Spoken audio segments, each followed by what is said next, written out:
বিশ্বনবী কাঁদতে কাঁদতে মাথা তুলবেন, বলবেন আল্লাহ, দুনিয়াতে সব নবীরা স্পেশাল দোয়া করেছে, আমি করি নাই, এবার আমি আমার স্পেশাল দোয়াটা করতে চাই, আপনি কবুল করবেন কিনা বলেন।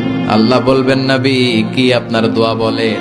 বিশ্বনবী বলবেন, আমার একটা উম্মত যার অন্তরের মধ্যে যাররা পরিমাণ ঈমান আছে, একবার আপনারে আল্লাহ বলে ডেকেছে, একবার আমি বিশ্বনবীর উপর দুরূদ করেছে, একবার শাহাদাতের বাণী আমার যে গুনাহগার উম্মত দুনিয়ার বুকে থেকে ঘোষণা দিয়েছে, ওই একটা উম্মত যদি জান্নাতে ঢুকতে না পারে, আপনি আমারে জান্নাতে ঢুকাতে পারবেন না।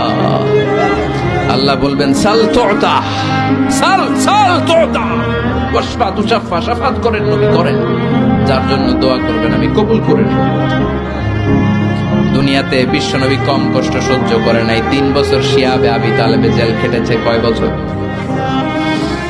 দুর্ভিক্ষের বছরগুলিতে বিশ্বনবীর পেটে দানা পানি ছিল না। কলিজার টুকরা হাসান হুসাইন কই মাছের মতো ছটফট করেছে, জামিনে ক্ষুধার জ্বালায় বেহুশ হয়েছিল। বিশ্বনবী যদি ওই স্পেশাল দোয়াটা করতেন, জান্নাত থেকে খাবারের বস্তা পাঠিয়ে দিত কে? ওই দোয়া করছিলেন? জেলখানায় আল্লাহরে বলছিলেন, আল্লাহ স্পেশাল দোয়া করলাম, জেল থেকে মুক্ত করে দেন, করছিলেন? যুদ্ধের ময়দানে নিজের দাঁত ভেঙেছে, উহুদের ময়দান সাক্ষী, বিশ্বনবীর মুবারক রক্তে উহুদের ময়দান রঞ্জিত হয়েছে।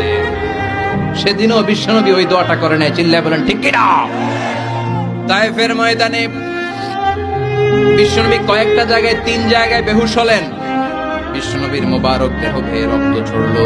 ওই কঠিন বিপদের দিনও বিশ্বনবী এই দোয়াটা করেছেন নাকি? কথা বলেন।